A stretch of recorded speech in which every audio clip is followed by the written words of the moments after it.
Hello बच्चों अभी तक मैं आपको केमिकल काइनेटिक के थ्योरी पोर्शन के सारी वीडियो दे चुका हूं। आप पहले उस थ्योरी की वीडियो को बहुत कंसंट्रेट करके देखिए, उसके बाद आप न्यूमेरिकल प्रॉब्लम सॉल्व कीजिए। आज मैं आपको केमिकल काइनेटिक के एनसीईआरटी की इंडेक्स की प्रॉब्लम को सॉल्व करके उसका सॉल्यूशन देने जा रहा हूं। बहुत आसान चैप्टर है और केवल आप इंडेक्स और एक्सरसाइज के क्वेश्चन लर्न कर लीजिए। आपके 6 मार्क्स का चैप्टर है, पूरे मार्क्स आएंगे। बहुत आसान चैप्टर है, बहुत सिंपल क्वेश्चन है। केवल 3 फॉर्मूले हैं जो आपको इस्तेमाल होने हैं। तो हम आपको एनसीईआरटी के इंडेक्स का प्रॉब्लम जो है उसका सॉल्यूशन देने जा रहे हैं। इंडेक्स में क्वेश्चन नंबर 1 से लेके क्वेश्चन नंबर 9 दिए हुए, मतलब 9 क्वेश्चन है इंडेक्स में। और मैंने यहाँ बोर्ड पर 1 से लेके 7 तक लिख दिए ताकि आपका टाइम बच जाए और ये जल्दी हमारा वीडियो छोटा वीडियो बनके जल्दी से आपको समझ में आ जाए, टाइम भी बच जाए आपका, क्योंकि लिखने में टाइम बहुत खर्च होता है। तो सबसे पहले मैं आपको क्वेश्चन नंबर 1 कराना जा रहा हूं। आप हमारा वीडियो 1, 2, 3, 4 देख लेंगे तो थ्योरी समझ आ जाएगी। अब उस पर बेस क्वेश्चन नंबर 1 उसका हम आंसर लिख रहे हैं। क्वेश्चन नंबर 1 में रीडिंग कर रहा हूं, सुनिए। रिएक्शन एक रिएक्शन है जिसका रिएक्टेंट, क्वेश्चन नंबर 1 का आंसर क्या है? ए reaction reactant gives product. R means reactant gives product. The concentration of reactant change. reactant का इनिशियल में जो कंसंट्रेशन था वो था 0.03 m मोल पर लीटर, और जब रिएक्टेंट स्टार्ट हो गया प्रोडक्ट बनना तो कुछ समय बाद, मतलब 2 सेकेंड पोजीशन में इसका कुछ अमाउंट कम हो गया और 0.02 m कंसंट्रेशन बचा। तो कितना रिएक्टेंट चेंज हो गया ये कहलाता है कंसंट्रेशन ऑफ रिएक्टेंट। कैसे निकालेंगे कंसंट्रेशन ऑफ रिएक्टेंट? तो हमने आपसे कहा R1, ठीक है, concentration of R1 minus concentration of R2। वैसे ही लिखा रहता है फॉर्मूले में R2 माइनस R1। तो R1 0.03 माइनस 0.02 क्या बचा? 0.01 m change of concentration R हो गया। फॉर्मूला होता है change rate average equal to change of concentration of reactant upon time, यानी कि change in time. Concentration of reactant ये नेगेटिव होता तो यहां माइनस 0.01 अपॉन टाइम। टाइम कितना है? टाइम है बेटा 25 मिनट। तो टाइम हो गया 25 मिनट में है ये, और ये किस में है? मोल पर लीटर में। तो इसको हम सॉल्व करेंगे तो हमारा सॉल्व करने के बाद इसको यहां कैंसिल करेंगे तो 1 अपॉन 25 और ये 2 कैंसिल करेंगे, ये हो जाएगा। और जब इसको हम सॉल्व करेंगे तो हम ये आंसर हो गया वैसे हमारा मोल पर मिनट, क्योंकि ये काय में है बेटा? मिनट में। यदि हमको इसको काय में लिखना है, यदि हमको फ्रैक्शन में लिखना है या हम सिग्निफिकेंट नंबर में लिखना है तो ये हो जाएगा 4 × 10⁴ m पर मिनट। ये आंसर हो गया हमारा पहला, ये मिनट में। यदि इसका आंसर सेकंड में चाहिए तो इसी में 4 × 10⁻⁴ मोल पर लीटर पर मिनट, यानी कि जो मिनट है उसको हम सेकंड में लेंगे तो डिवाइडेड बाय 60, तो ये हो जाएगा मोल पर सेकंड। और जब हम इसको सॉल्व करेंगे तो 6.66 × 10⁻⁶ मोल पर सेकंड, यानी कि एक आंसर हमारा ये आ गया 6.6 10⁻⁶ मोल पर सेकंड, और दूसरा आ गया। इसको आप सॉल्व करेंगे तो देखो यदि हम यहाँ 0 कर लें तो 4 × 10⁻, ठीक है। तो ये हमारा 4 × 10⁻⁴ मोल पर मिनट, यानी कि मोल पर लीटर पर मिनट। ये मोल पर लीटर पर सेकंड, मिनट की जगह 60 डिवाइड कर दें तो ये टाइम में कन्वर्ट हो जाएगा, ये सेकंड में कन्वर्ट हो जाएगा। तो इस तरह ये हम इसको कन्वर्ट कर सकते हैं। और इस तरह ये हमारा क्वेश्चन नंबर 1 हो जाएगा। ठीक है, तो ये क्वेश्चन नंबर 1 हमने सॉल्व कर लिया।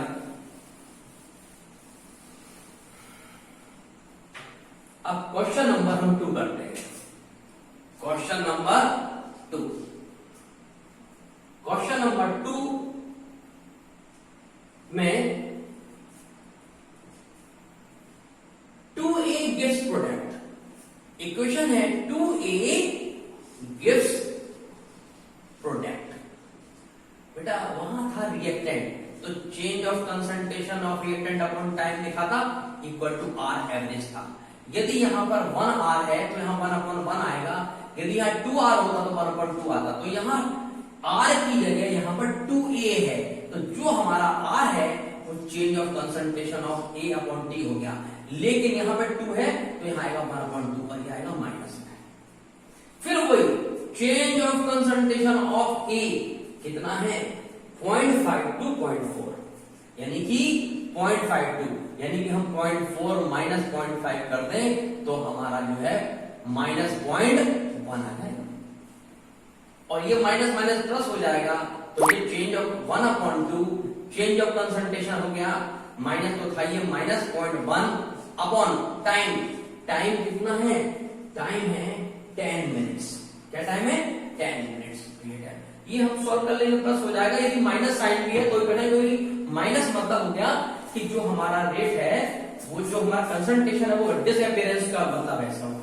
अब ये सॉल्व किया हमने तो ये हो गया 1 अपॉन 20, 1 अपॉन 20, ठीक है 1। और ये पॉइंट था, इसको कैंसिल किया तो ये यहां आ गया।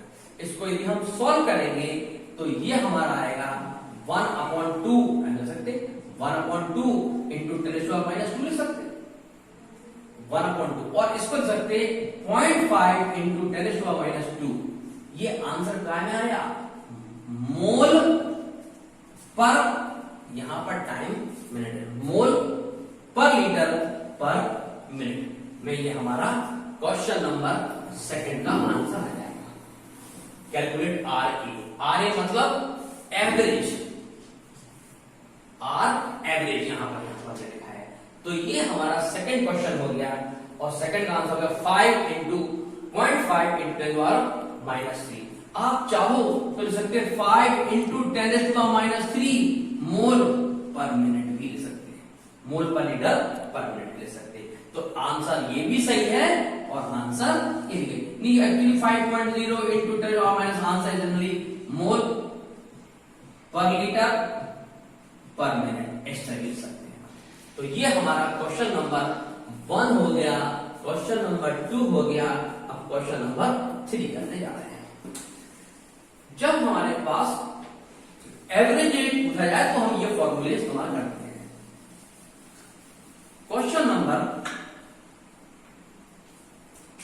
नंबर हम 3 करने जा रहे हैं। बहुत आसान क्वेश्चन है। गिवन है A गिव्स B, एक रिएक्शन है A गिव्स B। इस रिएक्शन का rate law R equal to K, active mass A की पावर 1/2 एंड ये रिएक्शन ऐसा होगा A plus B gives product. ये गलत लिखा है, A प्लस B गिव्स, तो rate R equal to A की पावर 1/2 एंड B की पावर 2। ये होगा A plus B gives product. इस तरह इसका मतलब क्या होगा कि A और B को मिलाया तो प्रोडक्ट बन गया, और वो रेट के हिसाब से जो A का कंसंट्रेशन है वो 1/2 है और जो B का कंसंट्रेशन है वो 2 की पावर है, और जो कंसंट्रेशन की जो पावर होती है स्टोइकियोमेट्री में, उसी को हम रेट लॉ में ऑर्डर कहते हैं। तो इसका मतलब order of A is half और ऑर्डर ऑफ B इज 2। तो ऑर्डर ऑफ रिएक्शन क्या हो गया A plus B।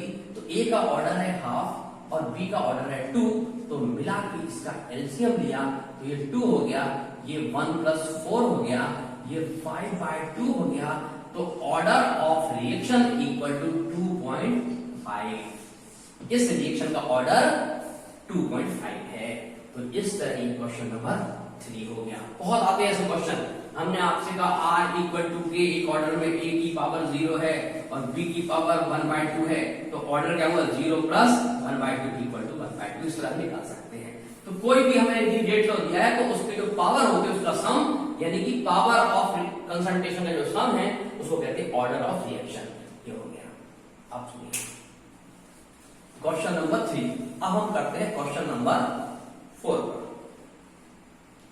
Question number 4, x gives y in second order, यानी कि x gives y, ये क्या है? ये है सेकंड ऑर्डर रिएक्शन। इसका मतलब ये हुआ कि इस रिएक्शन का जो रेट है वो k और जो x है उसका ऑर्डर 2 है। थोड़ा ये हुआ, इसका मतलब हुआ x gives y is a second order reaction। तो ये हो गया हमारा रेट लॉ। रेट लॉ क्या है? किसी भी रिएक्शन का जो रेट है वो उसके कंसंट्रेशन की जो पावर होती है, जो पावर होता है ऑर्डर, तो ये सेकंड ऑर्डर है तो इसकी पावर 2 होगी। तो ये रेट लॉ बन गया। के क्या है? रेट कांस्टेंट है। अब वो बोलते हैं if the concentration increase 3 time, यानी कि यदि इसका कंसंट्रेशन इंक्रीज कर दिया, यदि कंसंट्रेशन x था तो कंसंट्रेशन यानी कि x था कंसंट्रेशन किसका? इनिशियल, और फाइनल में उन्होंने 3x कर दिया कंसंट्रेशन। कितना कर दिया? तो यानी कि 3 टाइम बढ़ा दिया। यानी इस फॉर्मूले में यदि इतना कंसंट्रेशन था तो इसका रेट R1 था। अब वो कह रहे हैं कि if the concentration increase 3 time, यदि हम इस फॉर्मूले में जो x है उसकी वैल्यू 3x करते हैं, तो 3x करते हैं तो 3 3 का 9, तो ये हो जाएगा 9 इंटू के और x। देखो ये बाहर आ गया, वही चीज हो गई, लेकिन जो R1 था वो k इंटू एक्स की पावर 2, ये देखो 9 हो गए, बाहर आ गया x। तो इतना जो पोर्शन है वो क्या हो गया? R1। इसका मतलब यदि 3 टाइम कर देंगे तो जो R2 है, R2 equal to 9 into R1 है। इसका मतलब है यदि कंसंट्रेशन ट्रिपल कर देंगे तो रेट 9 टाइम बढ़ जाएगा, रेट इंक्रीज 9 टाइम। यानी कि x कंसंट्रेशन में R1 था तो ट्रिपल करने पर 9R1 हो जाएगा रेट। तो इसका मतलब है कि इफ द कंसंट्रेशन, अब सुनिए उन्होंने यहां घुमाया है, क्या घुमाया? How will the effect of the rate of formation of y, यानी कि हम ये रेट ऑफ x से निकालना है। आपको हम बता दें किसी भी कंसंट्रेशन में, किसी भी रिएक्शन में जो रिएक्टेंट का डिसअपीयरेंस का रेट होता है वही प्रोडक्ट के अपीयरेंस का रेट होता है।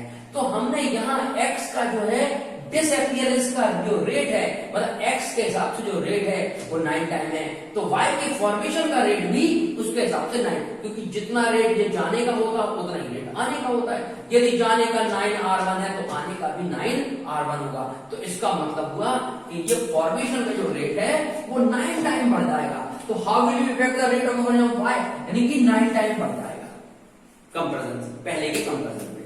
ये हो गया। यानी कि हम यदि अब इस तरह से सवाल बहुत सारे आते हैं, जैसे आपकी एनसीईआरटी में कई बार सवाल दिया, एक रिएक्शन है उसका रेट R इक्वल टू के, A की पावर 1 और B की पावर 2 है, तो बोलते A को यदि डबल कर दें और B को यदि हाफ कर दें तो रेट पे क्या होगा? तो रेट R1 तो नहीं हो गया। यदि हम R2 कर दें तो K, R2 होने पर जो रेट है उसका कंसंट्रेशन जो डबल है, कंसंट्रेशन डबल करते हैं तो कंसंट्रेशन 2a कर दिया, पावर 1 ही, और b का हमने हाफ कर दिया, तो ये हो गया। यदि हम इसको सॉल्व करें तो ये 2 बाहर आ जाएगा, k a की पावर 1 होगा, और ये 2 टू द 4 हो जाएगा, तो ये नीचे 4 आ जाएगा बाहर, और b की पावर 2 होगा। इतना पोर्शन अभी R1 है, तो 2 1 2 2, इसका मतलब R2 इक्वल टू 1/2 R1। इसका मतलब यदि A को हम डबल कर दें और B को हाफ कर दें तो रेट हाफ हो जाएगा, ये जो सेकेंड R1 का हाफ हो जाएगा नया रेट। इस तरह बहुत सारे क्वेश्चन आपकी बुक में दिए हुए हैं जो एक्सरसाइज में भी हम पढ़ेंगे। सिंपल सा है, 3 टाइम है, 3 3 9, तो 9 टाइम बढ़ जाएगा, इसका 9 टाइम बढ़ जाएगा। Question number 5, the first order reaction of rate constant, first order reaction rate constant मतलब K equal to 1.15 into 10⁻³ second inverse K का ये, यानी कि the first order reaction first order है, कौन सा है? First order. इसका मतलब है R equal to K, A की पावर 1 है, या फिर एक फॉर्मूला है K equal to first order के लिए K इक्वल टू, ठीक है, 2.303 T log initial upon final, एक फॉर्मूला ये है। और ये कहते हैं the first order rate of reaction is इतना, how long a 5 gram of a reactant reduce to 3 gram. बस, तो रिएक्शन में ए कितना है, इनिशियल था ये 5 ग्राम, रिड्यूस टू घट के टी समय बाद कितना हो गया, 3 ग्राम हो गया। तो इसका मतलब इसमें ये वाला फॉर्मूला लगेगा, ये वाला लगेगा। तो K की वैल्यू ये मालूम है, तो यहां T कर दें, तो T इक्वल टू 2.303, K की जगह 1.15 इंटू 10⁻³ लॉग A नॉट कितना है 5, और AT कितना बचा, AT मतलब 5 में से घंटे बाद जो बचा वो कितना है 3, ये हो गया। अब हम उसको सॉल्व करते हैं, तो हमें T निकालना है, क्या निकालना है हमको निकालना है T। तो ये क्वेश्चन नंबर 5 है, तो हमको निकालना है हाउ लॉन्ग, मतलब टाइम कितना लगेगा कि वो 5 ग्राम से घट के 3 ग्राम बचे, ये निकालना है। तो क्वेश्चन नंबर 5 में जब हम इसको सॉल्व करेंगे, उसको ऊपर ले आते हैं, तो ये फिर इसको करेंगे तो लगभग ये 2 आएगा, तो 2 इंटू ये ऊपर जाएगा 10⁻³ लॉग, इसको डिवाइड करते हैं, 3 1 जा 3, 4 5 पॉइंट, 3 6 जा 18, 19 20, 3 से 1.66, तो लॉग 1.66। इसका मतलब ये हो गया इतना, ये टाइम काय में ले रहे हैं हम, टाइम सेकंड में यूनिट है, तो ये हमारा जो है वो सेकंड आया, क्या है ये सेकंड। अब इस सेकंड को यदि अब हमें ये log 1.66 की वैल्यू आपको लॉग टेबल मिलेगी, और इसकी जो वैल्यू होती है वो 0.2219 होती है, कितनी होती है 2219। तो इसका मतलब 2 इंटू 10⁻³ इंटू 2219, ये सेकंड हमारा टाइम आ गया। इसको हम यदि मल्टीप्लाई करें तो हमारा आएगा 443.5 सेकंड में आएगा, और इतना हमारा ये आंसर सेकंड में आ गया। तो इतना हमको सेकंड टाइम लगेगा जब हमारा रिएक्टेंट 5 ग्राम हम एक बोतल में लेंगे, और वो जब प्रोडक्ट बन जाएगा तो 3 ग्राम बचेगा। तो कितना बन गया, 2 ग्राम प्रोडक्ट बना होगा इतने समय में, यानी कि 2 ग्राम प्रोडक्ट के बनने की स्पीड टाइम कितना है, क्योंकि 5 था 3 बचा, मतलब 8 नॉट मतलब 5 था, 3 मतलब 3 बचा, तो 5 में से 3 बचा, ये 2 निकल गया, तो 2 का टाइम है, 2 ग्राम का टाइम है। तो इस तरह ये क्वेश्चन नंबर हमारा 5 भी हो गया। अब क्वेश्चन नंबर 6 पर आ गया, question number 6, question number 6, the time required to decompose SOCl2 to half of its initial amount. बेटा जब फर्स्ट लाइफ हो, half of the initial life, reaction is first order, तो फर्स्ट ऑर्डर के लिए या तो R इक्वल टू K और concentration की पावर 1, या तो ये फॉर्मूला हो गया, या R इक्वल टू, या फिर K equal to 2.303 T log A upon AT, A naught upon AT, या फिर ये हो जाएगा। या कभी कभी यदि हाफ लाइफ हो, हाफ लाइफ, तो K equal to 0.6932 upon T half, ये हमारे फॉर्मूले रेट के और रेट कांस्टेंट के होते हैं। अब देखिए इसमें कौन सा फॉर्मूला यूज करेंगे, तो इसमें कौन सा फॉर्मूला यूज करेंगे, हम कैसे देंगे, a time required to decompose SOCl to half, यानी कि हाफ, यानी कि ये वाला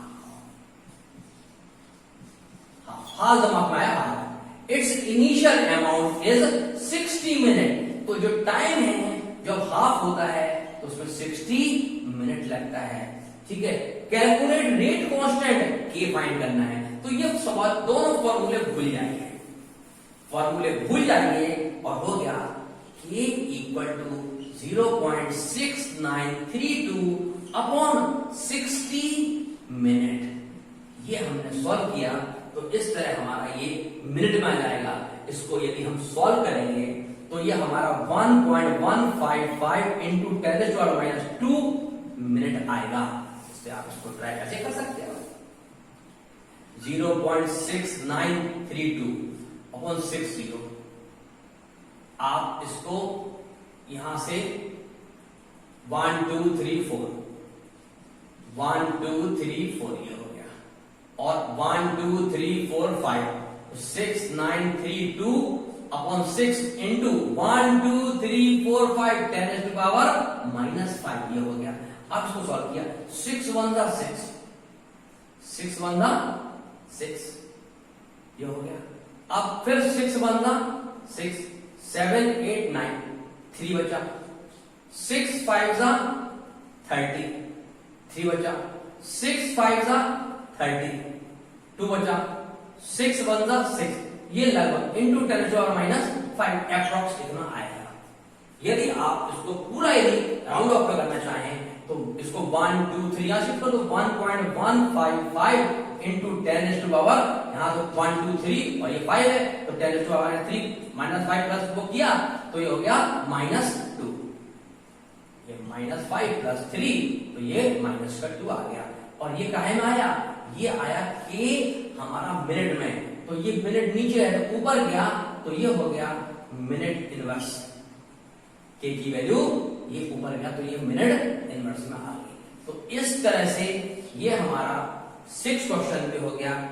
अब हम क्वेश्चन नंबर 7 प्योर थ्योरी है, कोई न्यूमेरिकल नहीं है। ये हमारा शायद वीडियो 3rd में है कि किसी भी रिएक्शन या आरएनएस इक्वेशन में है। आरएनएस इक्वेशन के लिए पहले हम बताया था कि किसी भी रिएक्शन, पहले साइंटिस्ट ने बोला कि जनरली यदि हम किसी भी रिएक्शन का टेम्परेचर 10 डिग्री बढ़ा दें तो अपने आप उसका रेट पहले का डबल हो जाता है और रेट कांस्टेंट भी डबल हो जाता है। ये हमने आपको पढ़ाया था। जैसे हमने आपसे कहा किसी रिएक्शन का टेम्परेचर T1 है तो रेट R होगा और रेट कांस्टेंट रेट और रेट कांस्टेंट एक दूसरे, यदि ये बढ़ेगा तो ये डबल होगा, तो रेट R1 है तो रेट, यदि टेम्परेचर T1 है तो रेट हमारा R होगा और रेट कांस्टेंट K होगा। यदि हमने इसका टेम्परेचर T1 प्लस 10 कर लिया तो क्या देखा गया, 2R प्लस 2K हो गया, तो डबल हो जाता है। इसका मतलब है कि if we increase temperature by 10 degree, rate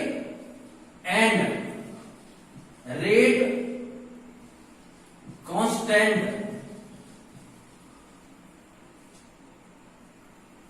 becomes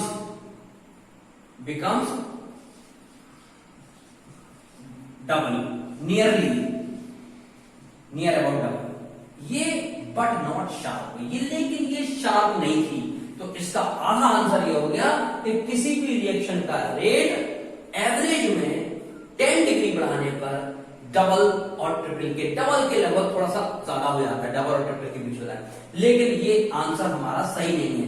इसके लिए आर्हेनियस ने इक्वेशन दिया और उससे हम रेट का इफेक्ट या रेट कांस्टेंट का इफेक्ट टेम्परेचर पर निकाल सकते हैं। वो क्या है, आर्हेनियस है K equal to AE minus EA upon RT। जब हमें किसी भी रिएक्शन का EA मालूम है और हमें उसका A जो है फिक्स होता है फ्रीक्वेंसी फैक्टर, और हमें EA मालूम है और हमें T मालूम है, तो हम रेट कांस्टेंट निकाल सकते हैं। तो A एंड T नोन होगा, E और T होगा। R की वैल्यू 8.31 फिक्स जूल में होती ही है, तो हम K निकाल सकते हैं, ये फिक्स होती है। तो ये हम K की वैल्यू ये और टी यदि मालूम है तो हम निकाल सकते हैं। तो इसका मतलब हो गया कि what will be the effect of temperature. तो in general when temperature rise by 10 degree, so rate and rate constant becomes double. But this not the sharp value. ये sharp value नहीं आती है। For the calculation of exact value, यानी कि effect of temperature की rate पर क्या effect हो रहा है, we have to use Arrhenius equation। ठीक है, इसका इक्वेशन से हम EA और T का हमें नोन होगा तो हम रेट कांस्टेंट निकाल सकते कि क्या इफेक्ट हो गया। तो अब ये क्वेश्चन नंबर 8 और 9 ये दो बचे हैं। क्वेश्चन नंबर 7 तक हम डिस्कस कर चुके और क्वेश्चन नंबर हम अब 8 आपके सामने सॉल्व कर रहे हैं। क्वेश्चन नंबर, इसके पहले मैं आपको एक बात बताना चाहूंगा, क्या chemical reaction double, the rate of chemical reaction double. पहले इसका मतलब है यदि किसी रिएक्शन का रेट मैंने आपसे कहा R1 था तो उसका रेट R2 2R डबल हो जाएगा।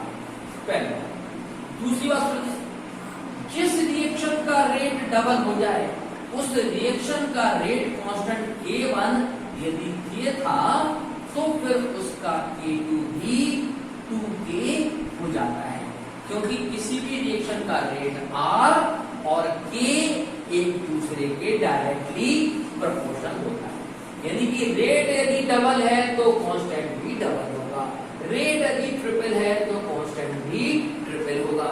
इसका मतलब जो इफेक्ट किसी रिएक्शन में रेट का होता है वही इफेक्ट रेट कांस्टेंट का होता है।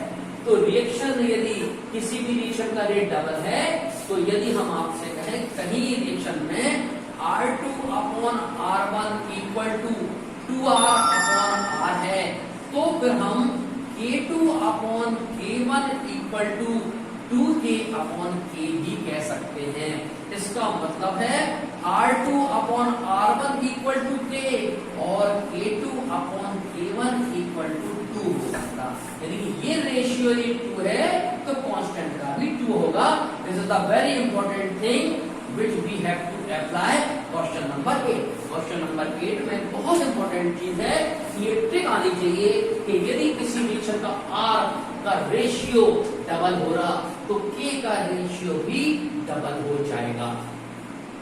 अब इसका मतलब है रेट दिया है तो हम कांस्टेंट को अप्लाई कर सकते हैं। मतलब R1 upon R2 equal to 2 की जगह हम हटा के K2 upon K1 sorry R2 upon R1 equal to 2 की जगह हम दे सकते हैं K2 अपॉन K1। इसका मतलब मालूम क्या हो गया, R2 upon R1 equal to K2 upon K1 equal to 2। ये हमारे पास एक कॉन्सेप्ट आ गया इस क्वेश्चन में। आप सुनिए, ये क्वेश्चन में केवल यही और एक आपको बता दूं, एक्सरसाइज में जैसे इसमें डबल हो जाता है वहां 4 टाइम हो जाता है, क्वाड्रपलेस का 4 गुना हो जाता है।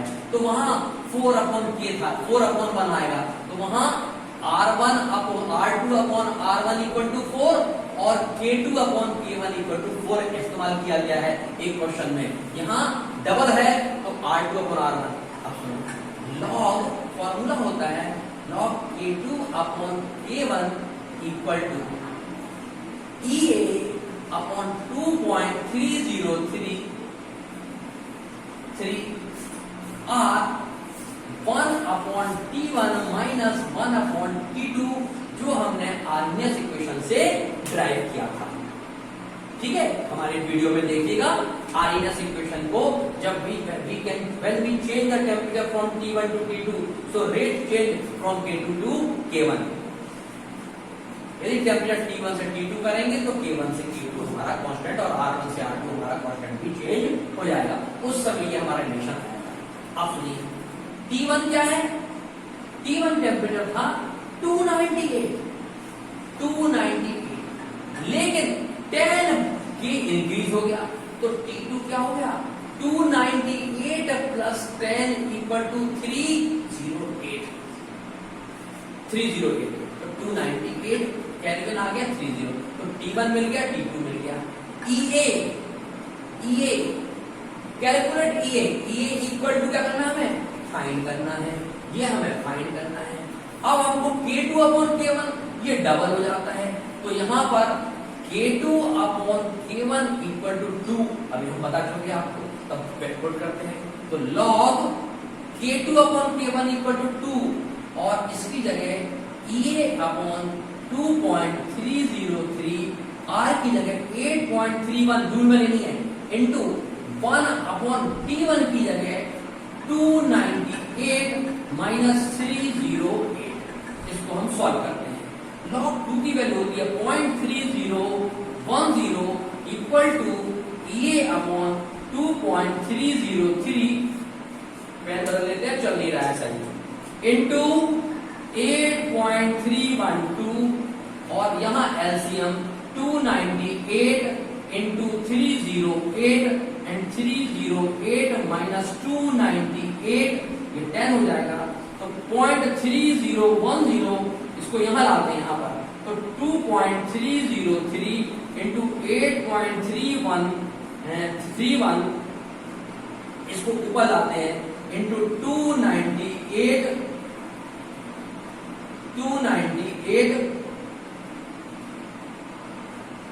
इंटू 308, ये सारी वैल्यू 1 2 3 4 1 2 3 4 ये सारी चारों वैल्यू इस तरफ आ गई, और ये हो गया EA, ये वैल्यू नीचे आ गई, नीचे क्या हो जाएगी अपॉन, ये माइनस करेंगे तो 10 बचेगा, तो अपॉन 10, तो E इक्वल टू यार।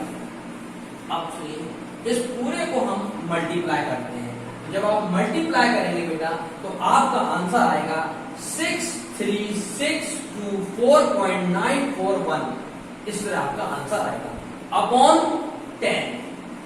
ये आंसर हमारा एक्टिवेशन का जो आंसर आएगा ये सब जूल में है, किसमें, जूल में।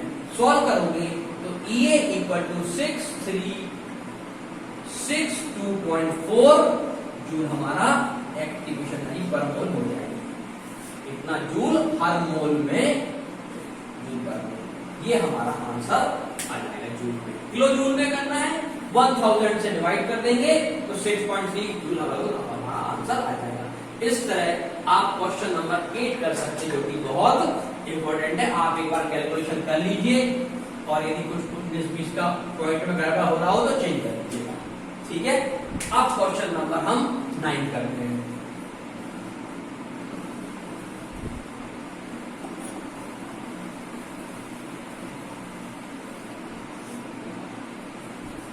बेटा जब हम थ्योरी क्वेश्चन पढ़ लेते हैं तो कई चीजें ऐसे टर्म होते हैं जिनके कॉन्सेप्ट हमको क्लियर नहीं होते हैं, या हमको थ्योरी में बताया नहीं आता, मैंने ही नहीं बताया। तो यहाँ पर एक टर्म यूज हुआ है, उस टर्म को हमको पहले समझना है कि वो है क्या। यहाँ पर कहा गया है calculate the fraction of molecules of reactant, fraction of molecules of reactant, ये पूछा है फ्रैक्शन, ये है क्या, ये चीज है क्या, fraction of the molecules of reactant, ये पूछना है। हैविंग एनर्जी इक्वल टू, इनकी जो वैल्यू है वो इक्वल टू एक्टिवेशन एनर्जी, ये हमें निकालना है। इसका मतलब है यदि हम आपसे कहें K equal to AE minus EA upon RT, इसको यहां लाते हैं तो K अपॉन A, ये जो है इसी को हम कहते हैं फ्रिक्शन, फ्रैक्शन ऑफ मॉलिक्यूल्स, इसकी वैल्यू हमें निकालनी है, जो कि एक्टिवेशन एनर्जी के। अब ये कैसे निकालते हैं, तो देखिए इसमें हम इस फॉर्मूले की मदद से हम एक K अपॉन ये निकालेंगे, इसको हम X मान लेते हैं। ये जो fraction of the molecules reactant क्या है, वो X है। अब हमें निकालना है, तो देखिए K upon A equal to E minus EA upon RT। इसमें taking log both the side ln, तो लॉग ये बेस E है, ये लॉग E बेस E है, लॉग E बेस E 1 होता है, ये पूरा 1 हो जाएगा, तो ये हो जाएगा, इसको यहां लाएंगे equal to minus EA upon RT log E base E, ये 1 हो जाता है। तो देखिए log E K upon A equal to minus EA upon RT, ये हमारा एक फॉर्मूला हो गया, और हमें वैल्यू चाहिए, अब ई को जब हटाते हैं तो 2.303, क्योंकि हम कई बार आपको पढ़ा चुके कि log x बेस ई, यदि ई हटाना है तो 2.303 log x बेस 10, यानी कि बेस 10 में कन्वर्ट करना है log k अपॉन a को, तो यहाँ से इससे मल्टीप्लाई, और ये हो गया minus e upon R D. अब हमें वैल्यू किसकी निकालनी है, तो देखिए हम क्या करते हैं, इसकी वैल्यू निकालनी है तो log k upon a base 10 minus e upon 2.303 r into t हो गया, r इंटू t हो गया। अब e माइनस e की value, the equation energy E 209 कितनी है, E की वैल्यू है 209, लेकिन यहां है किलो जूल, क्या है ये किलो जूल, लेकिन हमें यूज करनी है जूल में, तो इंटू 10⁻3, तो ये 209 जो किलो जूल था वो जूल में कन्वर्ट हो गया, किलो गायब हो गया, ठीक है, अपॉन 2.303, R की वैल्यू जूल में 8.312 लेते हैं, इंटू T की वैल्यू हमको यहाँ गिवन है 581 K, ये बेटा K में ही लेंगे 581 K।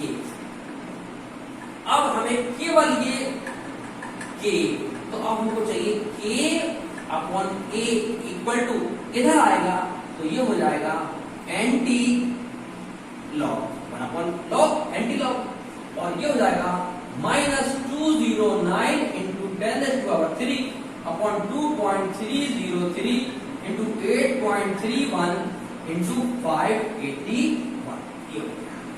इसको जब हम सॉल्व करेंगे तो ये पूरा के पूरा ये एंटी लॉग जो आएगा वो वैल्यू माइनस में आएगी, और वो होगी 18.8323, ये आएगी। अब इसका हम लेंगे एंटी लॉग, क्या लेंगे एंटी लॉग, इसके लिए टेबल मिलेगी, और आईएससी वाले बच्चों को कैलकुलेटर अलाउ होता है, और सीबीएसई वालों को टेबल मिलेगी, उस टेबल से हम एंटी लॉग माइनस 8.8323 की वैल्यू फाइंड करेंगे, और वो आएगी 1.47 इंटू 10⁻9 के लगभग आ जाएगी, और इस तरह आप इसकी वैल्यू सॉल्व कर सकते हैं, ये आपका आंसर आ गया। इसकी कोई यूनिट नहीं होगी, क्योंकि ये क्या है, फ्रैक्शन ऑफ द मॉलिक्यूल्स, ये फ्रैक्शन ऑफ द मॉलिक्यूल्स है, ठीक है, इसलिए ये K की वैल्यू निकालेंगे। अब K की इसकी जो वैल्यू है वो या तो इतनी होनी चाहिए या इससे इक्वल टू, या तो इतनी होनी चाहिए या ग्रेटर देन या इससे ज्यादा होना चाहिए, तब हम इसको सेटिस्फाई कर पाएंगे। और इस तरह से आपकी एनसीईआरटी की एक्सेस इंडेक्स की सारी जो प्रॉब्लम थी 1 से लेके 9 तक, और आपको बता दूं प्रॉब्लम नंबर 8 और प्रॉब्लम नंबर 9 बहुत ही इंपॉर्टेंट प्रॉब्लम है, कंपटीशन के पर्पज से बहुत इंपॉर्टेंट है, इसलिए आप जो है 8 और 9 प्रॉब्लम को ध्यान से कीजिए।